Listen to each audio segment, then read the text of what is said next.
So, but this is what I said, in Operation Sindoor also, war and politics was happening as a parallel kind of a phenomenon, and it was being exercised also through communication, which I made a mention initially, both direct and indirect communication.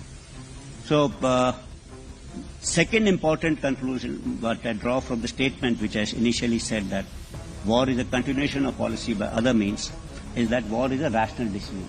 That means, and I also spoke about reason when I said about government takes the rational decision about war. And this takes the decision when it is exhausted all its other instruments of power. So, but then the important question comes in, this whole start point of this particular war was this Pahalgam terror attack. So is terrorism a rational act of warfare? I don't think that's a rational act, because terrorism has no defined logic. It has no politico-military end state. Terrorism is a means and an end in itself. Terrorism is a form of warfare that defines rationality. This is because the terrorist doesn't have anything to lose. He's a non-state actor. If he doesn't have a state, he's not worried about territory, people, or the ideology, which form the three important constituents of a state. So this is terrorism absolutely irrational if it is happening in a standalone mode. But what happens when, there is about state-sponsored terrorism? Is this rational? Think that, this seems to be a rational decision when state is employing terrorism as an instrument to achieve political objectives. And say so it's a reasoned kind of a decision the state takes, and so as our adversary is concerned, he's taken the decision that to bleed India by 1,000 cuts. And when I say that this has been a state policy, this I'm not saying. If you go and look at literature on issues, you will find Peter Chark, Kristen Fair, who have cited former Director Generals of ISI, explicating this particular strategy as to how they will bleed India by 1,000 cuts. And this particular doctrine is found in various studies in Pakistan Staff College, Quetta, etc. So this is the normal talk which happens in Pakistan. And of course, officially we know in the 1965, Zulfikar Ali Bhutto declared a 1,000-year war against India when he addressed the United Nations Security Council. And probably Ziaul Haq gave form to this particular doctrine of 1,000 years war. And someone added that you should add this 1,000 cuts into it.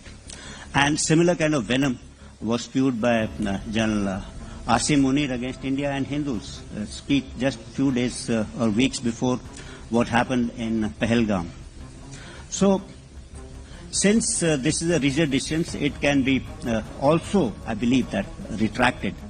Because now Pakistan is faced with a different kind of a prospect, that he faces military action in case we find terror happening against us. And also, we said that we'll have water as well as, this thing will not flow together.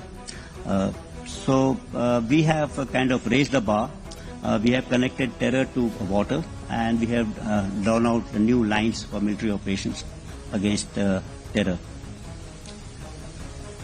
Sometimes I feel this particular policy also got accentuated after Pakistan acquired nuclear weapons, and they tried to exploit this stability-instability paradox. That's nuclear weapons will provide stability, strategic stability between the two nations, and below that this terrorism can contain. But of course, what India has done now is there are now two red lines. Between these two red lines is opened up the space for conventional operations. So that's a major change which has happened after Sindoor. Let me talk about rationality once again in the context of Operation Bunyan al-Marsus, and which I said, I've said once, twice earlier that in this whole business of war, warfare, or use of force, the military people are the ones who are most rational, because we understand that, war and warfare is very, very unpredictable, and we also probably understand the consequences of war. So that I think is important. So, although lost by Pakistan on 10th of May at about 1 a.m., its aim was to get down India to its knees in 48 hours. Multiple attacks were launched, and in some manner they have escalated this conflict, which we had actually hit only terrorist targets, but also into the military domain. From their perspective, it would have been rational in the sense they would have said that you use military means to hit these targets. But it was also rational on their part, operation which they thought they'll continue for 48 hours, folded up in about 8 hours. And on 10th, then they picked up the telephone and said they wanted to talk.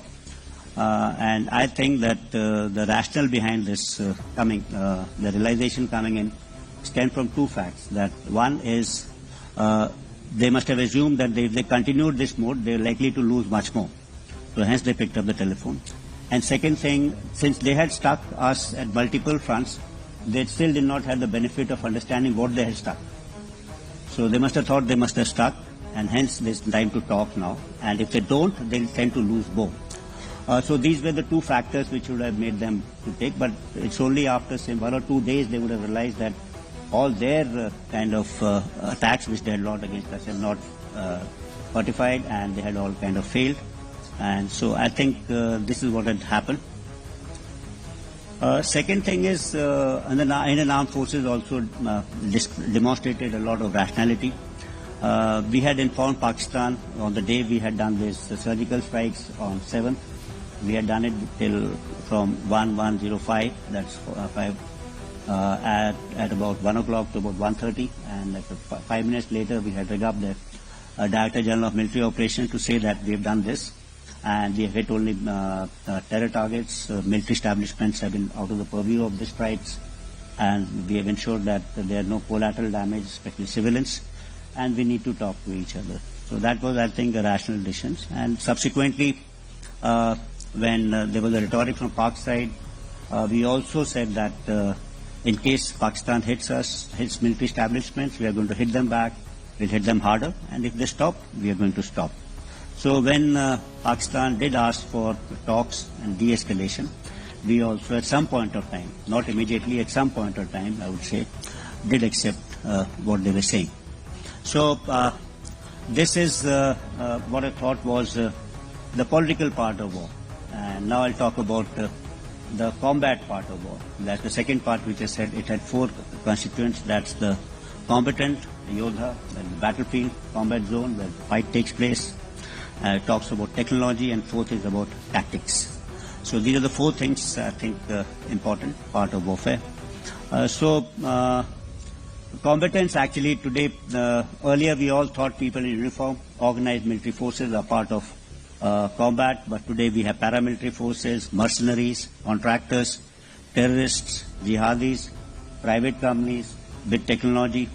So we had heard about long back about the Wagner Group, similarly Blackwater groups. So a lot of security companies provide armed security, mission support and risk management services not only to corporate houses but also governments.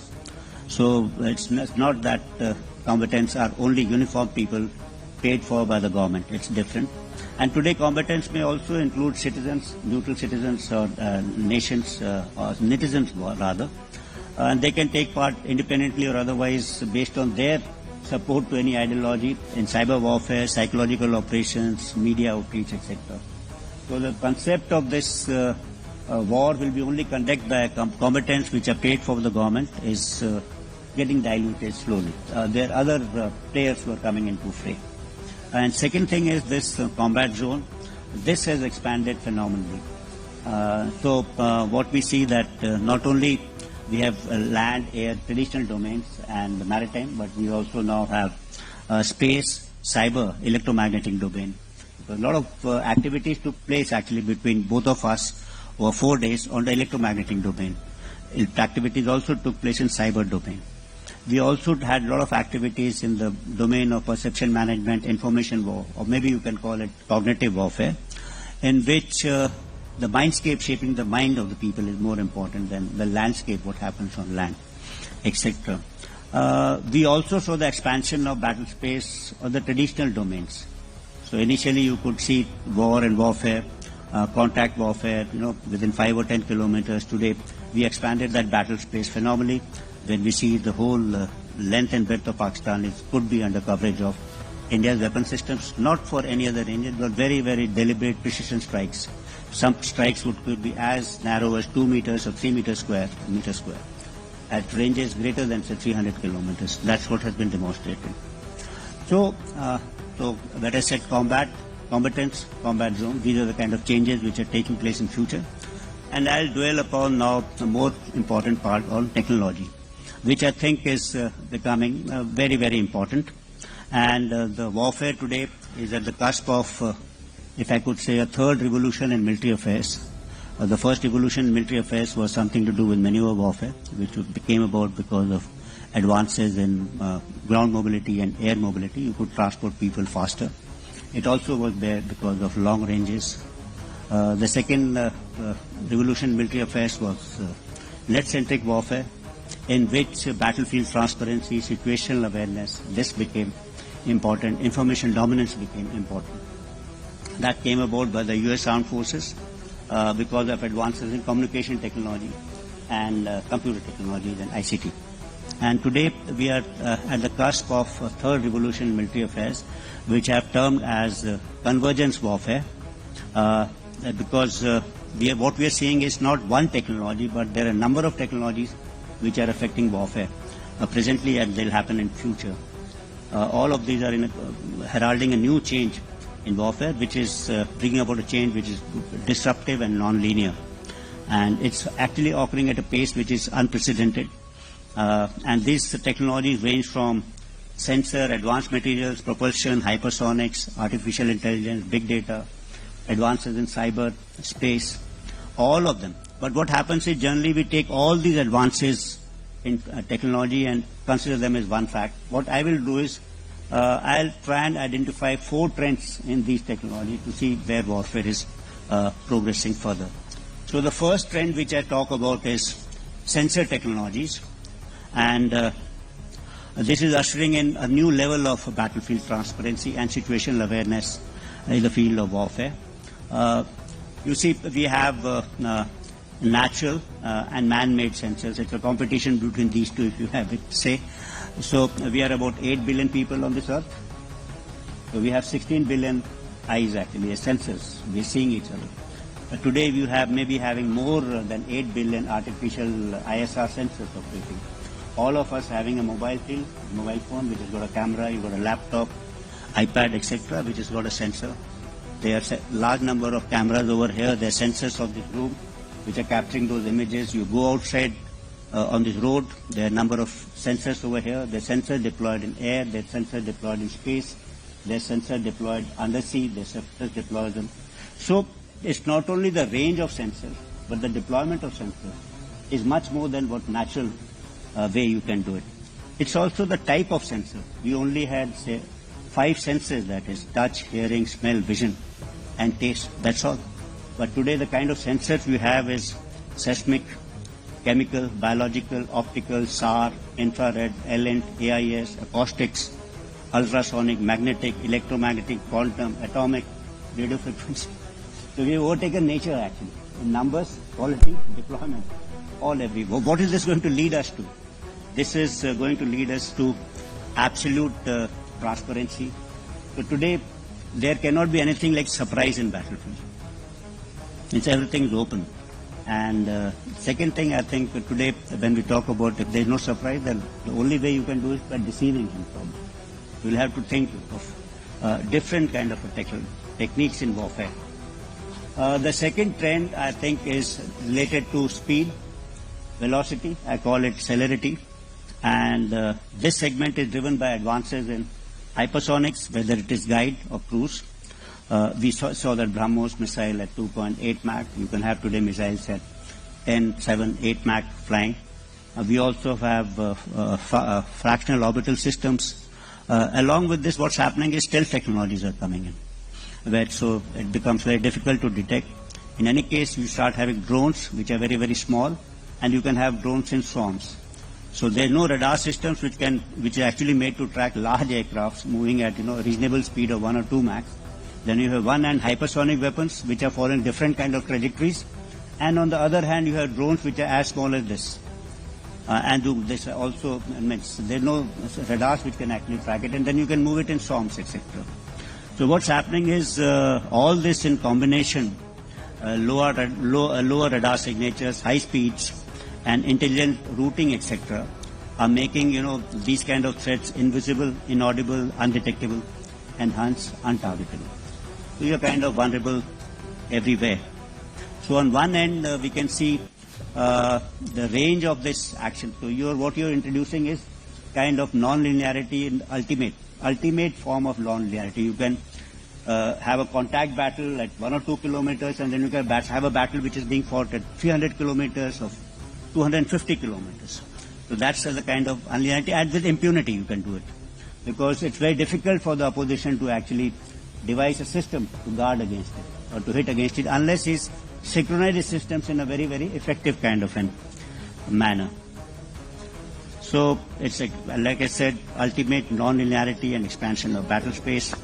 So it will also probably, maybe we'll have to think of large platforms like large ships, tanks, etc., because these become very vulnerable. And your planning and preparation coordination for such kind of a defensive acts will also require a lot of thought in future. We may have to require a layered kind of a resilient defenses in depth to ward against these kind of threats. The third important trend which I see is something to do with robotics and automation.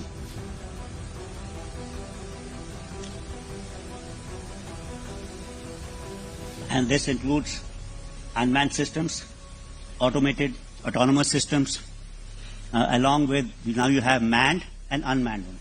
You'll have one manned aircraft with operating 2 or 3 unmanned aircrafts along with it. One manned tank with 2 or 3 unmanned kind of thing, operating in a collaborative kind of an environment.